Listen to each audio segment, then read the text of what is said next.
Pai, do Filho e do Espírito Santo. Amém. Eu sou o Padre Marcos dos Santos e desde já quero acolher você justamente nesse meu simples canal, que você possa dar seu like e também partilhar. Nós estamos já vivendo o Sábado Santo, chamado Sábado de Aleluia, na expectativa da Páscoa do Senhor, do domingo da ressurreição. Então o Senhor esteja convosco, Ele está no meio de nós. Proclamação do Santo Evangelho de nosso Senhor Jesus Cristo, segundo São Marcos. Glória a vós, Senhor. Quando passou o sábado, Maria Madalena e Maria, a mãe de Tiago e Salomé, compraram perfumes para ungir o corpo de Jesus. E bem cedo, no primeiro dia da semana, ao nascer do sol, elas foram ao túmulo e diziam entre si: quem enrolará para nós a pedra da entrada do túmulo? Era uma pedra muito grande. Mas quando olharam, viram que a pedra já tinha sido retirada. Entraram então no túmulo e viram um jovem sentado ao lado direito, vestido de branco. Mas o jovem lhes disse: não vos assusteis. Vós procurais Jesus de Nazaré, que foi crucificado. Ele ressuscitou, não está aqui. Veja o lugar onde o puseram. Ide, dizei a seus discípulos e a Pedro que ele virá à vossa frente na Galileia. Lá vós o vereis, como ele mesmo tinha dito. Palavra da salvação. Glória a vós, Senhor. Ave Maria, cheia de graça, o Senhor é convosco. Bendita sois vós entre as mulheres. Bendito é o fruto do vosso ventre, Jesus. Santa Maria, Mãe de Deus, rogai por nós, pecadores, agora e na hora de nossa morte. Amém. Queridos irmãos, nós estamos então no Sábado Santo, no sábado do grande silêncio, na expectativa da ressurreição de Jesus. A igreja ela vai celebrar nesse Sábado Santo a grande vigília pascal. Então, a vigília de todas as vigílias. Porque a ressurreição de Jesus é o centro, o fundamento, a espinha dorsal de toda a nossa fé. Como diz São Paulo na primeira carta aos Coríntios, capítulo 15, que se Cristo não ressuscitou, vã é a nossa fé, vã é a nossa pregação. Só que entre a morte de Jesus e a ressurreição de Jesus, que propriamente nós vamos celebrar amanhã, ele ressuscitando dos mortos, ou seja, ele ressuscita, ele volta à vida com o seu corpo glorioso, com o mesmo corpo que ele recebeu da bem-aventurada sempre Virgem Maria, seu corpo de carne e ossos. Jesus não ressuscitou contra o corpo, com o seu mesmo corpo. A sua alma volta ao seu corpo, porém agora sim, não ressuscitou para morrer de novo, como foi o caso de Lázaro, como foi o caso, por exemplo, da filha de Jairo, como foi o caso também do filho da viúva de Naim, e outras ressurreições que poderíamos dar o nome de revitalizações, não propriamente o termo ressurreição. Ou seja, ele ressuscita para nunca mais morrer. Um corpo glorificado, um corpo com atributos novos, características novas, um corpo de glória, um corpo ágil, um corpo luminoso, um corpo sutil.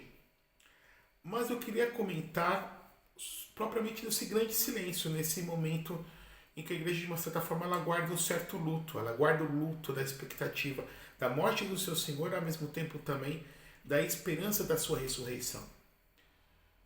Os judeus desceram Jesus da cruz, os seus discípulos propriamente dito, e sepultaram no túmulo de José de Arimateia, rápido, porque já ia começar o Shabá, ia começar o Shabá da Páscoa, em que um judeu não pode fazer nada.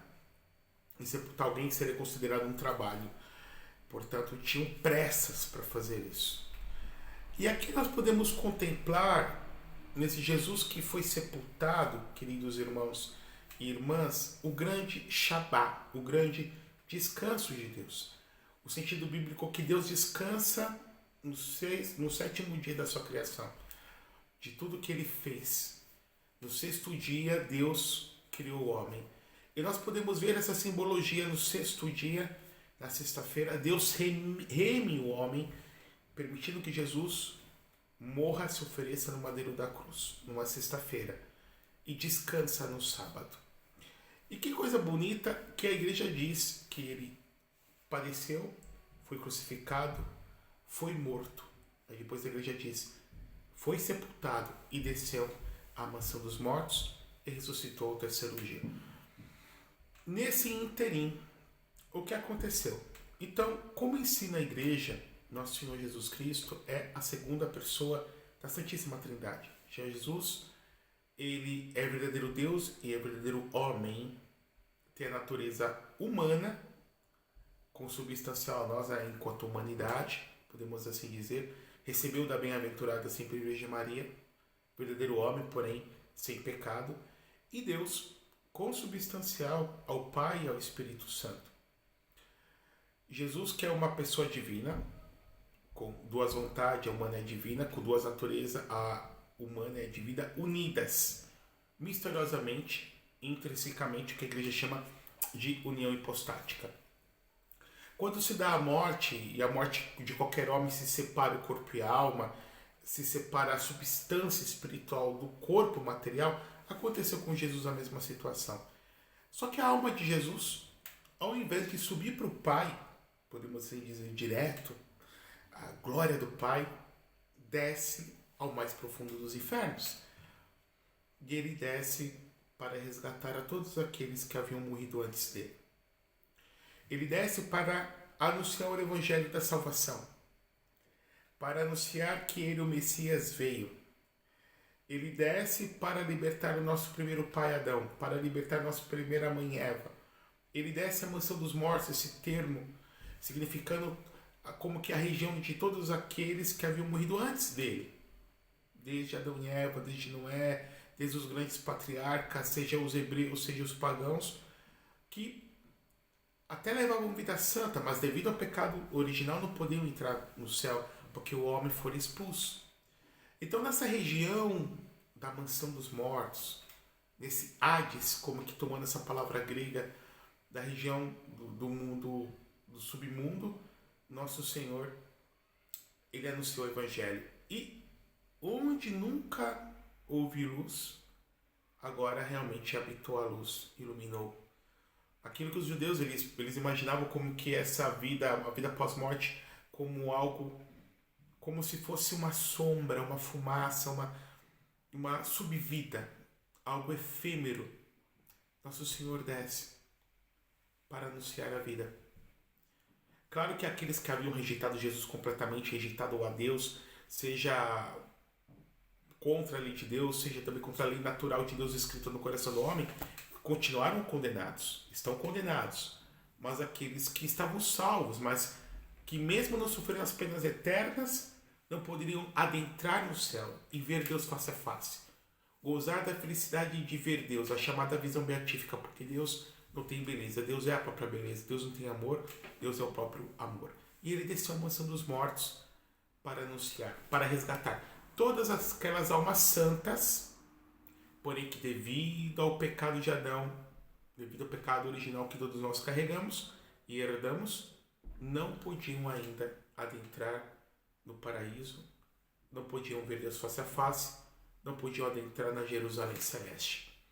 Depois, claro que no raiar do domingo, da madrugada do domingo, a alma de Nosso Senhor volta e se une misteriosamente ao seu corpo e se dá a ressurreição. A divindade de Jesus estava unidas tanto ao seu corpo quanto à sua alma. E a sua ressurreição, então, é a vitória sobre Satanás, é a vitória sobre a carne, a vitória sobre o pecado, a vitória sobre a morte, a vitória sobre o mundo. Mas eu queria comentar um detalhe com relação a esse sábado do grande silêncio, esse sábado da expectativa. Que aos sábados, a igreja sempre dedicou a Nossa Senhora. Então, mais ou menos cada dia da semana a gente lembra alguma coisa específica. Então, um exemplo, todo domingo é uma Páscoa semanal. Nós comemoramos a ressurreição de Jesus todo domingo da semana, né? Dies Dominica do latim, o requerer que remerar do hebraico significa isso, o dia do Senhor. Então todo domingo é dia do Senhor. Assim como nós lembramos domingo a sua ressurreição, segunda-feira geralmente a igreja lembra das almas do purgatório, terça-feira aos anjos da guarda, quarta-feira São José, quinta-feira a instituição da Eucaristia, sexta-feira a sua paixão, aos sábados ela dedica a bem-aventurada sempre Virgem Maria. E por que nós lembramos Nossa Senhora aos sábados? Aqui que está o bonito. No sábado do silêncio, no sábado da escuridão, no sábado das trevas, quando os discípulos de Jesus fugiram, quando os apóstolos fugiram, quando Judas se matou, não suportou o remorso de ter vendido Jesus, depois se arrependeu, jogou as moedas diante dos sacerdotes e tirou a sua própria vida. Pedro, que negou Jesus 3 vezes, e o restante dos apóstolos fugiram, ou seja, aqueles que seguiam Jesus haviam fugido, e não só fugido, tinham perdido a fé. Tinham perdido a fé, não criam que Cristo iria ressuscitar, como ele já havia predito. Ao menos 3 vezes, quando nós pegamos os 4 evangelhos para ler, a única que manteve, que sustentou o lume, a chama da fé, foi a Virgem Maria. Por isso que nós recordamos ela todo sábado, ou seja, a Mãe da Esperança, aquela que sustentou a flama, a chama, o fogo, a labareda da fé, foi a bem-aventurada sempre Virgem Maria, quando todos realmente tinham perdido e já não criam mais no Senhor.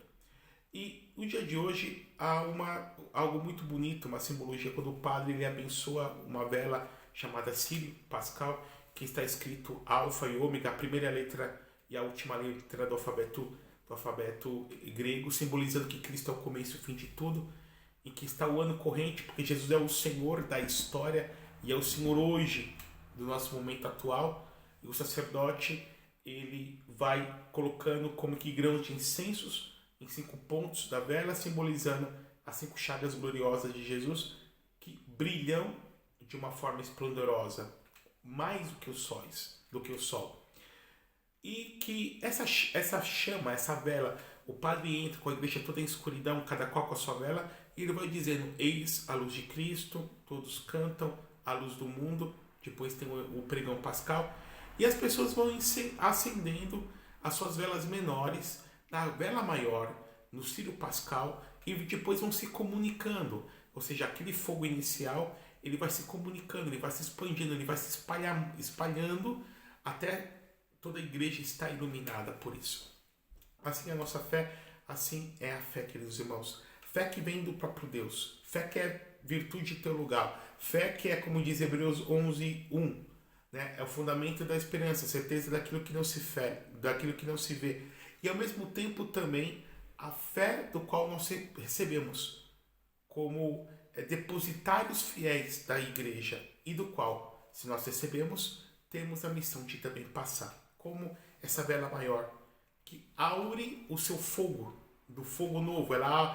O lume primordial da vela maior do Sírio Pascal vai ser aurido desse fogaréu que o padre abençoou. E depois, uma vez iluminando, vai iluminar e vai comunicar a sua luminosidade e vai comunicar o seu fogo às outras pessoas. Que assim a Virgem Maria nos ajude a comunicarmos também o fogo da fé que o próprio Deus acendeu no nosso coração. Isso é Páscoa. Jesus Cristo vive. Ele ressuscitou dentre os mortos. Não estamos mais sozinhos. Ele vive, é o nosso Salvador, é o nosso Deus e Ele é o Senhor. Que o Deus Todo-Poderoso vos abençoe e vos guarde, com intercessão da bem-aventurada sempre Virgem Maria. Deus que é Pai, Filho e Espírito Santo. Amém. Feliz Páscoa a todos.